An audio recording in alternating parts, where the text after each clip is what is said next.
हाँ, ये बात सच है कि आपके नीट के सिलेक्शन में अब एक नया विलेन आ सकता है। हो सकता है, देखिए तीन तरह के लोग होते हैं जनरली कोई भी बॉलीवुड मूवी में। एक है दोस्त, एक है न्यूट्रल आदमी जिसकी कोई दुश्मनी नहीं है, दोस्ती नहीं है, और एक है खतरनाक दुश्मन जिसे आप बॉलीवुड फिल्मों में विलेन कहते हैं। ठीक है, मुझे लगता है कि इस बार विलेन जो न्यूट्रल आदमी है वो विलेन बन जाएगा और विलेन हो सकता है न्यूट्रल लेवल पे चला जाए। हाँ, मैं आपके लिए ऐसा कुछ ट्रेंड लेके आया हूँ जेईई मेन 2026 के बेसिस पे।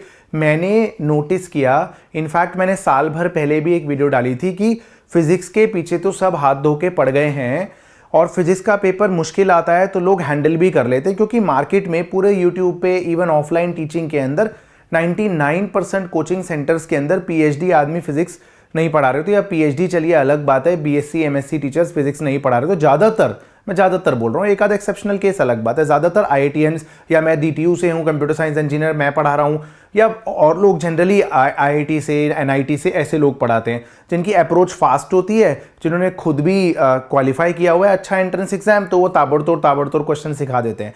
बट केमिस्ट्री एक ऐसा सब्जेक्ट है जिसके बहुत कम टीचर होते हैं जो अच्छे हों। ऐसा नहीं है कि बाकी लोग अच्छे नहीं हो, तो सभी अच्छे हैं, जाहिर सी बात है। मैं एक जनरल बात बोल रहा हूँ, क्योंकि केमिस्ट्री में क्या होता है, अगर आपको इन डेप्थ नॉलेज चाहिए तो इन डेप्थ नॉलेज के लिए टीचर जो है वो एमएससी पीएचडी टाइप होना चाहिए, बट फिर उसकी अप्रोच इतनी स्लो हो जाती है कि वो कॉम्पिटिटिव अप्रोच नहीं रहती। आप समझ रहे हैं मैं क्या बोलना चाह रहा हूँ? तो मैं आपसे ये कहना चाहता हूँ कि इस बार मैंने जेईई मेंस की केमिस्ट्री के एनालिसिस करके ये पता लगाया है कि इस बार फिजिक्स डुएबल थी। पहले मैं जेईई मेन की बात कर रहा हूँ, फिर आपके नीट के लिए आऊँगा, और बहुत बढ़िया पूरे के पूरे एग्जाम्पल के साथ, दस्तावेज के साथ यहाँ पर मैं आपके साथ पेश हुआ हूँ। इस वीडियो को अंत तक देख लीजिए, आपको समझ आ जाएगा कि मैं बोलना क्या चाह रहा हूँ। ठीक है, कुछ बातें डायरेक्टली बोलूँगा, कुछ बातें इनडायरेक्टली बोलूँगा। देखिए, जेईई मेन का बच्चा कैसे प्रिपेयर करता है। एक एवरेज बच्चा, आप टॉप 1000, 2000, 5000, 10,000 रैंक को छोड़ दीजिए, 15 लाख में से 14,90,000, 14.5 लाख बच्चों की बात करो। शुरू के 50,000 तक तो खैर इंटेलिजेंट नहीं होते, शुरू के 10-20 हज़ार तक ही होते हैं जो होते हैं असली, जो खेल खेलने वाले हैं। उसके बाद तो ज़्यादा कुछ खास बात नहीं होती। उन्हें क्या बोला जाता है जनरली, एक एवरेज बच्चे को अगर मुझे जेईई मेंस निकलवाना होता है तो मैं बोलता हूँ बेटा मैथ्स तो होने की नहीं, केमिस्ट्री बहुत स्ट्रांग कर ले, फिजिक्स जैसे मैं पढ़ा रहा हूँ डिटेल में तो उससे काफ़ी हद तक हो जाएगी, और 300 में से तू अगर 150 ले आया तो डीटीयू पहुँच जाएगा। भाई गुरु जी दा खालसा, भाई गुरु जी दी फतेह।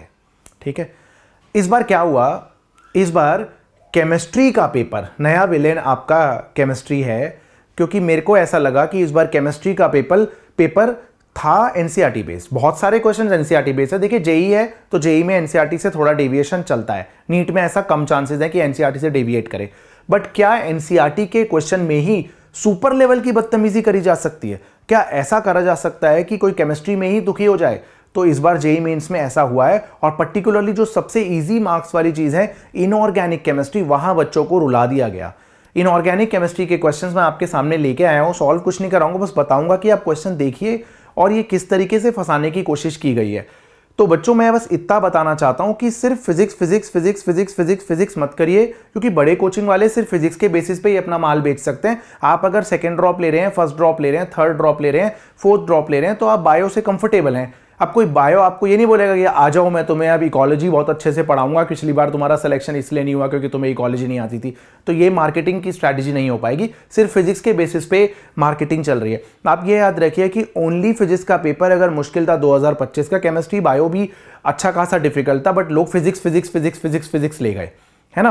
क्या सिर्फ फिजिक्स का पेपर डिफिकल्ट था? तो फिर आप मुझे एक बात बता दीजिए कि अगर सिर्फ फिजिक्स का ही पेपर डिफिकल्ट था तो आप पूरी फिजिक्स को छोड़ करके भी तो सेलेक्ट हो रहे हैं। कट ऑफ तो 528 गई है ना, 192 नंबर कटने पे, 192 मार्क्स कटने पे भी आप सेलेक्ट हो रहे थे ना। तो इसका मतलब केमिस्ट्री बायोलॉजी का भी अपना रोल है। इस बार जेईई मेन में क्या हुआ है बच्चों, केमिस्ट्री का पेपर लेंदी बनाया गया, बहुत ज्यादा लेंदी। कैसा लेंदी अभी मैं दिखाऊंगा आपको, किस टाइप का पेपर आया।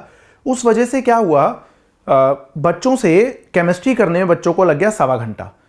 अब जेईई मेन है तो फिजिक्स भी थोड़ी कैलकुलेटिव तो देखो आती है, नीट के मुकाबले ज्यादा ही आती है। ठीक है, इन जनरल बात हो रही है। अब उसके बाद क्या हुआ, बच्चे के पास मैथ्स के लिए टाइम नहीं बचा, तो जो असली विलेन था मैथ्स, जहां बच्चा 2 साल बड़ी बड़ी बिल्डिंगों के अंदर जाके बड़े बड़े धुरंधर टीचरों से पढ़ के जो चांद पे ले जाते हैं बच्चों को, मार्स पे 6 बार जा चुके होते हैं, नासा पे 8 बार जा चुके होते हैं जो टीचर, उनसे पढ़ के भी बच्चा खुद 4-5 क्वेश्चन ही कर पाता है, क्योंकि मैथ्स एप्लीकेशन बेस्ड है। नए क्वेश्चन आते हैं, बच्चे का इतना आईक्यू है तो वो कर पा रहा है, नहीं है तो नहीं कर पा रहा है। 5, 6, 7, 10 क्वेश्चन वाले तो मैंने गिनती के बच्चे देखे हैं कि जो 25 में से 10 क्वेश्चन मैथ्स के सही कर देते हैं। रिलेटिवली मैथ्स हर सालों से थोड़ी सी ईजियर साइड, ईजी नहीं थी, थोड़ी सी डुएबल आई, मतलब मॉडरेट आई, कि आप चुन चुन के आप सॉर्ट कर करके क्वेश्चन कर सकते थे। उसमें ऐसा नहीं था कि कतई पेन ही रख दिया। बट केमिस्ट्री वो सारा टाइम खा गई।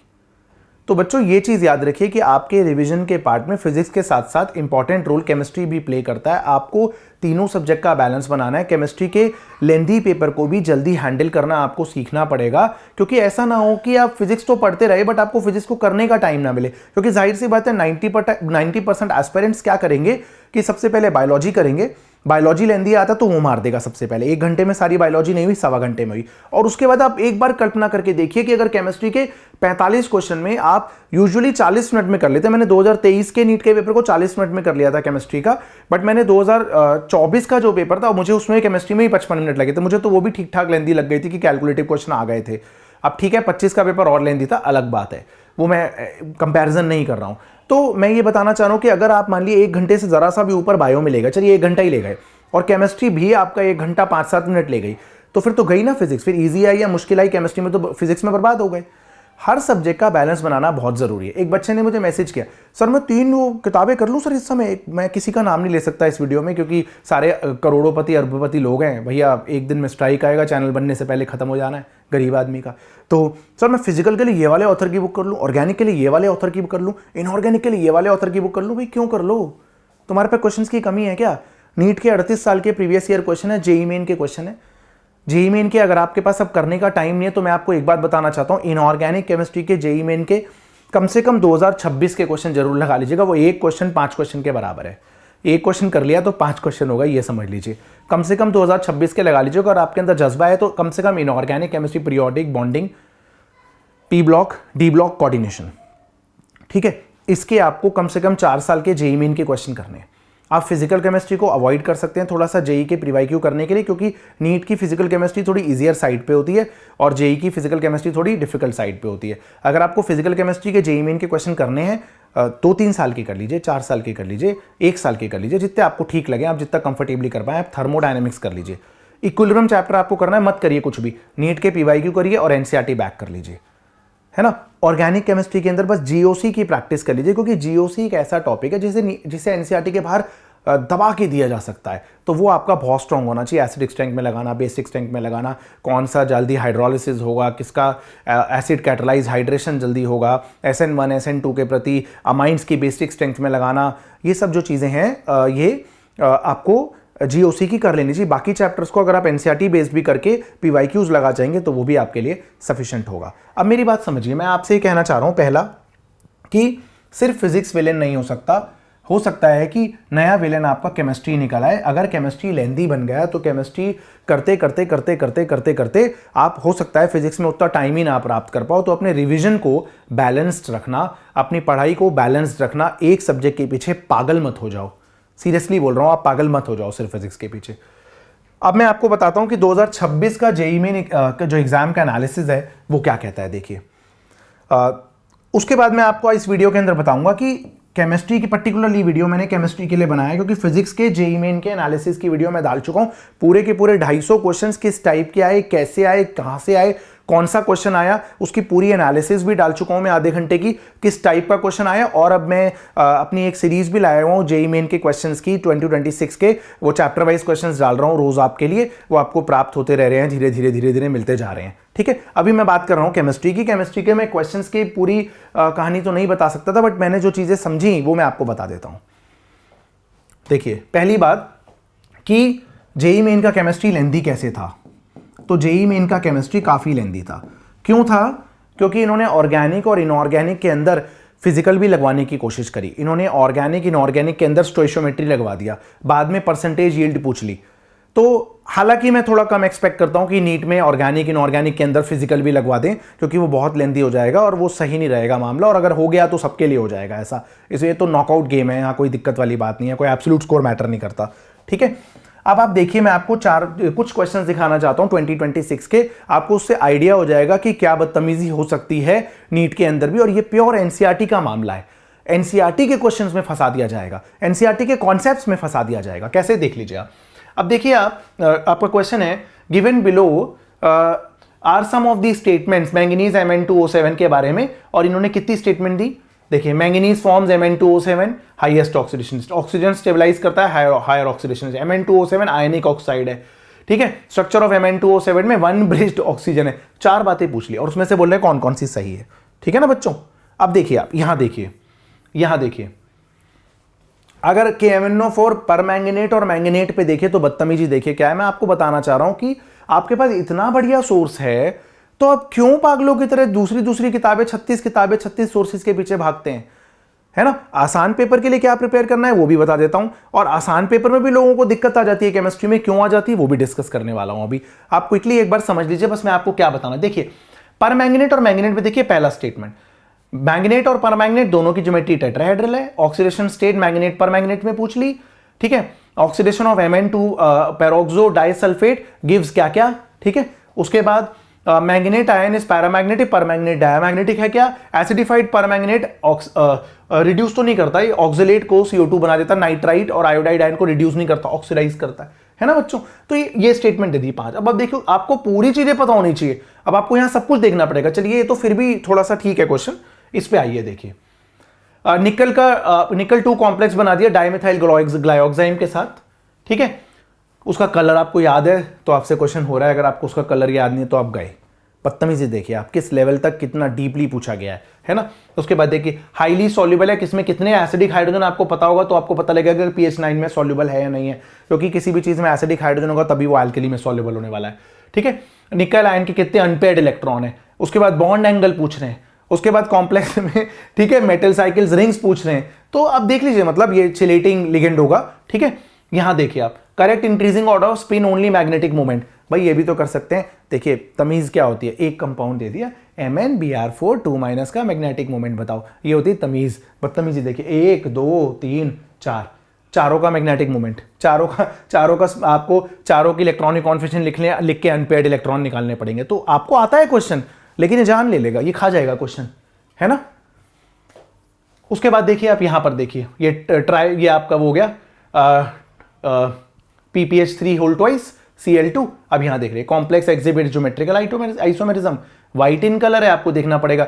अब spin only magnetic movement, crystal field splitting energy, उसके बाद एक और आ रहा है geometrical arrangement of ligands in this complex similar है NiCO होल 4 के। आपको NiCO होल 4 भी पता होना चाहिए कि टेट्राहेड्रल है, निकल टेट्राकार्बोनाइल, मतलब बदतमीजी देखिए। उसके बाद और आइए फिर देखिए, ये देखिए अब ये सारे 2026 के क्वेश्चंस हैं, 2026 के। अरे भाई एक शेप पूछ लो ना, एक ये पूछ लो ये कैसा है, बस ये देखो क्वेश्चन तो इतना ही था, ये क्वेश्चन तो इतना ही था भाई लोगों, यही तो क्वेश्चन था बस। ये क्या क्या है, ये क्यों कर रहे हैं ऐसा, ये था बस, ये था क्वेश्चन एक। ये क्या कर रहे हैं भाई, इसमें भी इनर ऑर्बिटल आउटर ऑर्बिटल पूछ रहे हैं, इसकी भी इनर ऑर्बिटल, इसमें भी हाइब्रिडाइजेशन, इसमें भी हाइब्रिडाइजेशन, इसमें भी हाइब्रिडाइजेशन, इसमें भी हाइब्रिडाइजेशन। चलिए आप में से बहुत से लोगों को पता होता है ऑलरेडी, बहुत सारे ये स्पेसिफिक कंपाउंड्स जैसे ये तो ऐसे हैं कि याद ही रह जाते हैं। चलिए कि आपको पता ही है कि स्ट्रॉन्ग लिगेंड है, पेयरिंग करा रहा है sp3 ने sp2 का, तो आपको सारा पता ही होता है ये सब चीज़ें। चलिए ठीक है, बट और देखते हैं। देखिए अब यहाँ फिर से आ जाइए, अब ये वाला देखिए, एक क्वेश्चन हो सकता था ना कि एक दो कंपाउंड है, इनमें से एक पैरा डाया पैरा, इसमें देखिए ये कंपाउंड दे दिया, ये कंपाउंड दे दिया, ये 2 कंपाउंड दे दिए, ये दे दिया। लेंदी है मामला, आपको अभी लगेगा देखने में आसान है, बट आप पेपर में जब 45 क्वेश्चन करते थे कि जेईई मेन में 25 आते, इस चीज को ध्यान रखिएगा। 25 क्वेश्चन करने में लोगों को 1 घंटा लगा, और ऑर्गेनिक और इनऑर्गेनिक टाइम कंज्यूमिंग नहीं होता, बस एक फिजिकल होता है जो होता है। और फिजिकल के क्वेश्चन जेईई मेन में कम होंगे, ये बात आपको पता होगी। फिजिकल के क्वेश्चन नीट में ज्यादा होंगे, क्योंकि नीट में क्वेश्चन की वेटेज ज्यादा है, चैप्टर वाइज वेटेज ज्यादा है। दूसरा, फिजिक्स में 28 चैप्टर है, केमिस्ट्री में मोर और लेस 20 चैप्टर है, तो केमिस्ट्री में पर चैप्टर अगर क्वेश्चन देखेंगे तो उसकी वेटेज ज्यादा होगी, वहां भी ध्यान देना है बच्चों। ऐसा नहीं, बायोलॉजी के लिए तो देखिए मैं कुछ नहीं बताता हूँ, छोटे मुंह बड़ी बात हो जाएगी, क्योंकि बायोलॉजी में उतनी जानता नहीं हूं, तो मैं अपनी फिजिक्स केमिस्ट्री का मैं टीचर हूं, तो मैं वो आपको चीजें बता सकता हूं। ठीक है, सुनिए अब यहां देखिए, ये देखिए आपने देखे होंगे स्टेटमेंट वाले क्वेश्चन, बायो में भी, फिजिक्स में भी, केमिस्ट्री में भी। आप 2026 के जेईई मेन के इस बार के पेपर में एक क्वेश्चन देख लीजिए, hybridisation shape and spin only magnetic movement, इसकी मतलब इधर भी एक ना दे करके दो कंपाउंड पूछ, मतलब दो चीजें पूछेंगे, तीन चीजें पूछ ली इधर, हाइब्रिडाइजेशन, शेप और मैग्नेटिक मोमेंट की। मान लो शेप सही आ गई, मैग्नेटिक मोमेंट गलत आ गया, तो भाई स्टेटमेंट गलत होगी, तो सब कुछ चेक करो। चलो वो तो sp3d2 ऑक्टाहेड्रल तो होता ही है, तमीजी है, आसान थोड़ा ना है। Geometry, hybridisation, spin only, magnetic moment, values of देखो 1 2 3, तीन आयन, तीनों की ज्योमेट्री, तीनों की हाइब्रिडाइजेशन और तीनों का मैग्नेटिक मोमेंट। समझ रहे हैं कि एक भी अगर गलत हो गया तो मैच नहीं होगा। तो ये आपको लगता नहीं है कि आप ये टाइम कंज्यूमिंग चीज है? और अगर ये क्वेश्चन आ जाते हैं ऐसे इनऑर्गेनिक के 8-10, जो कि आएंगे ही, वो अलग बात है कि आप पे कितना तरस खाते हैं, लेंदी बनाए या ना बनाए अलग बात है। बट अगर एक एनसीईआरटी बेस्ड पेपर, अब इसमें बता दीजिए कि क्या चीज एनसीईआरटी की नहीं है, क्या चीज आपकी एनसीईआरटी की नहीं, सब कुछ एनसीईआरटी का है। तो एनसीईआरटी बेस्ड पेपर को भी अगर लेंदी बना दिया केमिस्ट्री को, तो फिजिक्स तो खा गए ना, आप अटेम्प्ट कहां से करेंगे फिजिक्स फिर? और देखिए अब यहां देख लीजिए, जैसे मैंने बताया था आपको, देख लीजिए ये आपका इनऑर्गेनिक के साथ फिजिकल केमिस्ट्री मिला दी, स्टोइशियोमेट्री मिला दी बच्चों, है ना। चलिए ये वाला क्वेश्चन हम फिर भी मानते हैं कि कम एक्सपेक्ट करते हैं नीट में इस लेवल की चीज की, दो चीजें मिलाने का काम तो नहीं करना चाहिए। आइए XeO2F2 देखिए, पी ब्लॉक के अंदर ग्रुप 18 सुपर इंपॉर्टेंट होता है नीट के लिए भी, जेईई मेन के लिए। ग्रुप 18 के जिनॉन के सारे कंपाउंड, जिनॉन के रिएक्शंस बहुत इंपॉर्टेंट होते हैं, उनकी हाइब्रिडाइजेशन सुपर डुपर इंपॉर्टेंट है। 17 और 18 ग्रुप सुपर डुपर इंपॉर्टेंट, उनमें से भी मोस्ट प्रोबेबली 18। अब देखिए आप XeO2F2 कह रहे हैं सीसॉ शेप है, जिनॉन के कितने इलेक्ट्रॉन पेयर हैं, फिर OXeO बॉन्ड एंगल कितना है, फिर FXeF बॉन्ड एंगल कितना है, समझ रहे हैं। XeS 16 वैलेंस इलेक्ट्रॉन, XeO2F2, मतलब 5 चीजें पूछ रहे हैं एक बार में, ठीक है। अब यहां आइए, चलिए ये भी ठीक है, वही मैंने आपको बताया कि नंबर ऑफ, अब देखिए ये देखिए बेटा, ये मेरे हिसाब से ये एनसीईआरटी बेस्ड क्वेश्चन है, बट ये पूरा खा जाएगा टाइम, ये कोई मजाक चीज नहीं है ना।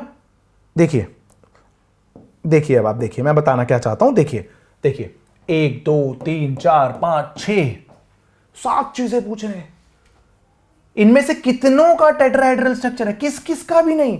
चलो किस किस का देख के तो साफ पता लग जाता है ना। इसमें देखिए कोऑर्डिनेशन भी आ गया और उसमें VSEPR थ्योरी भी आ गई है, valence shell electron pair repulsion theory भी आ गई, सब वही VSEPR थ्योरी हो गई और इधर कोऑर्डिनेशन भी। अब बताइए, चलिए ठीक है, हमें इजी रखता है, हमें पता होता है XeF4 का नहीं है भाई टेट्राहेड्रल, NiCl4 2- का टेट्राहेड्रल है, तो रिपीट करके हमने गलती से लिख दिया है। NH4+ का मान लीजिए टेट्राहेड्रल है, बहुत लोगों को याद भी रहता है, चलिए उतना मुश्किल नहीं है, बट 7 चीजों का, और उनमें से कितनों का टेट्राहेड्रल है, कितनों का, कौन कौन से का भी नहीं, ये भी बदतमीजी है। यहां देख लीजिए NO2 BeS2 BF3 AlCl3 molecules have incomplete octet around the central के लिए, तो इजी है, ठीक है। तो इस टाइप के क्वेश्चन देख लीजिए आप। मैं पर्टिकुलरली इनऑर्गेनिक लेके आया हूं क्योंकि मैं फिजिकल में मान के चलता हूं कि नीट की फिजिकल और जेईई की फिजिकल में अंतर होता है। जेईई की फिजिकल काफी कैलकुलेटिव और काफी पेचीदा होती है, नीट की नहीं होती। ऑर्गेनिक के लिए पर्टिकुलरली जनरल ऑर्गेनिक केमिस्ट्री अपनी स्ट्रॉन्ग कर लीजिए, उसके बाद अगर आपके बाकी चैप्टर ऑर्गेनिक के एनसीईआरटी बेस्ड है और आपने थोड़े से PYQ लगा दिए, नीट के सारे PYQ और जेईई के 3-4 साल के 5 साल के भी लगा लिए हैं, तो आप सफिशिएंट प्रिपरेशन कर चुके हैं, क्योंकि ये लोग सब कुछ पूछ डालते हैं, इनके पास कुछ नहीं बचता। ये अपना बॉन्डिंग का है, चलिए ये तो फिर भी ठीक है ना। बॉन्ड ऑर्डर तो आपको याद ही रहता है, O2+ का 2.5, O2- का 1.5, O2 का 2, है ना। यहां देख लीजिए, है ना, इनमें से करेक्ट कॉम्बिनेशंस क्या है, ये आपकी वही हो गई शेप, है ना, VSEPR थ्योरी, चलिए तो ठीक है, इजी है।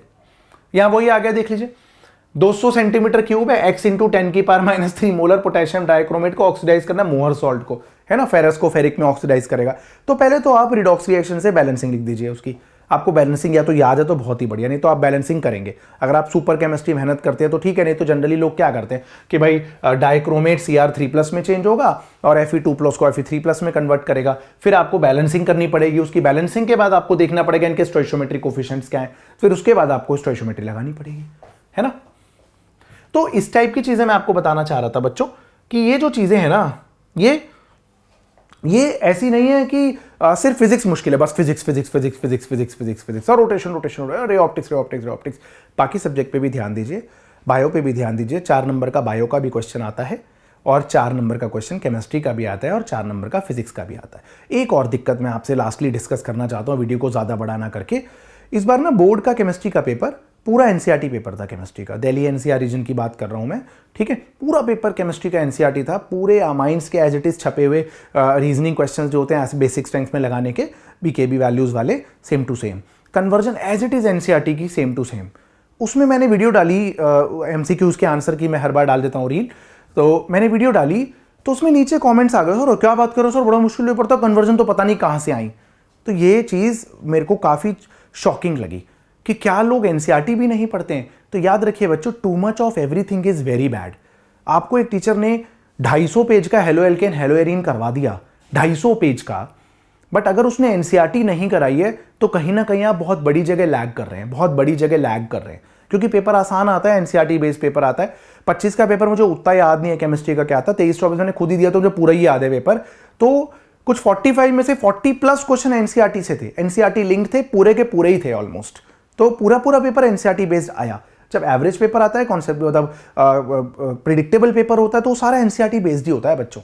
तो ये बात समझिए कि अगर आपको एक आसान पेपर के लिए प्रिपेयर करना है, केमिस्ट्री में पर्टिकुलरली, तो आप आसान पेपर के लिए अच्छे से अपने एनसीईआरटी के क्वेश्चंस जरूर करेंगे, आप नीट के पीवाईक्यूज करेंगे। और अगर आपको एक डिफिकल्ट पेपर के लिए प्रिपेयर करना है केमिस्ट्री की, तो आप जेईई मेन के बहुत आप 3-4 साल के, 4 साल आप बहुत कर सकते हैं तो 5 साल के क्वेश्चन रिवाइज कर लीजिए, 5 साल के पेपर रिवाइज कर लीजिए, वो भी बहुत हो जाते हैं जेईई मेंस के लिए, वो सफिशिएंट है आपके लिए। आपको 36 सोर्सेज, 36 चीजें करने की जरूरत ही क्या है? आपने देखा क्या वैरायटी मिस हो गई यहाँ पर? ये तो सब उठा के दे देते हैं, सब कुछ उठा के दे देते हैं। फिजिकल में ज्यादा जेईई मेन करने की जरूरत नहीं है, मेनली इनऑर्गेनिक, क्योंकि इनऑर्गेनिक का सोर्स एनसीईआरटी ही होता है, जेईई मेन का भी और नीट का भी। तो आपको कम से कम लेंदी क्वेश्चन को हैंडल करना आ जाएगा। फिजिकल के अंदर अगर आप करना चाहते हैं जेईई मेंस, तो आप मोल कॉन्सेप्ट कर सकते हैं, क्योंकि मोल कॉन्सेप्ट में क्या है कि एनसीईआरटी के अंदर मोल कॉन्सेप्ट वाले चैप्टर में कुछ खास नहीं है। स्ट्रक्चर ऑफ एटम के लिए आपकी एनसीईआरटी सफिशिएंट है। पीरियोडिक तो इनऑर्गेनिक आ गया, पीरियोडिक बॉन्डिंग वगैरह, ठीक है। इसके बाद थर्मोडी आप जो है वो उसके जेईई मेन कर सकते हैं, इंपॉर्टेंट, ये you can do it from JEE main, मैं जे लिख देता हूं, क्योंकि थर्मोडी में एनसीईआरटी में कुछ खास चीजें नहीं है। इक्विलिब्रियम एक बच्चे ने मेरे कहने पे किया एनसीईआरटी से, आप एक बार करके देखिए ना एनसीईआरटी के सारे क्वेश्चन, आपको समझ आ जाएगा कि जो लोग 100 घंटे आपको पढ़ा रहे थे, भाई साहब पढ़ने की जरूरत नहीं थी, आपने एनसीईआरटी में सब कुछ ज्ञान प्राप्त कर लिया इक्विलिब्रियम के अंदर, है ना। 12th क्लास की बात करी जाए तो 12th क्लास में ना इलेक्ट्रोकेम एक अच्छा चैप्टर होता है। सॉल्यूशंस उतना मुश्किल नहीं है, ज्यादातर वैंटॉफ वगैरह पे आता है। सॉल्यूशंस में आप अगर आप ये एनसीईआरटी कर लेते हैं, नीट के पीवाईक्यू कर लेते हैं, जेईई के क्वेश्चन आपको लगता है तो कर लीजिए, नहीं तो कोई ऐसी बात नहीं है, कोई खास मुश्किल नहीं है, ठीक है। इलेक्ट्रोकेम कर लीजिए, इलेक्ट्रोकेम पेचीदा चैप्टर है, जेईई मेन के 3-4 साल हो गए। ऑर्गेनिक में आप जीओसी कर लीजिए अच्छे से, जीओसी के लिए आप जेईई कर लीजिए अच्छे से। बाकी ऑर्गेनिक के चैप्टर्स अगर आप नहीं भी कर पा रहे हैं जेईई मेंस के ज़्यादा क्वेश्चंस, तो आप 2 साल के क्वेश्चंस कर लीजिए जेईई मेन के, नीट के 38 ईयर्स कर लीजिए और एनसीईआरटी कर लीजिए अच्छे से ऑर्गेनिक के लिए। मेरे को लगता है कि काफ़ी भला हो जाएगा, क्योंकि मैं सिर्फ सीबीएसई लेवल की केमिस्ट्री pढ़ाता हूँ और मेरे को ऑलमोस्ट नीट के दोनों पेपर में मैं 170 नंबर ले आया था जब मैंने मजे के लिए पेपर दिए थे केमिस्ट्री के एनसीईआरटी बेस्ड पे। तो एक मुश्किल पेपर आपको जेईई मेंस के पीवाईक्यू से मिल जाएगा आइडिया, और एक आसान पेपर, एवरेज पेपर जो हर साल आता रहा है, हमेशा ट्रेंड में आता रहा है, वो आपको एनसीईआरटी दे देगी।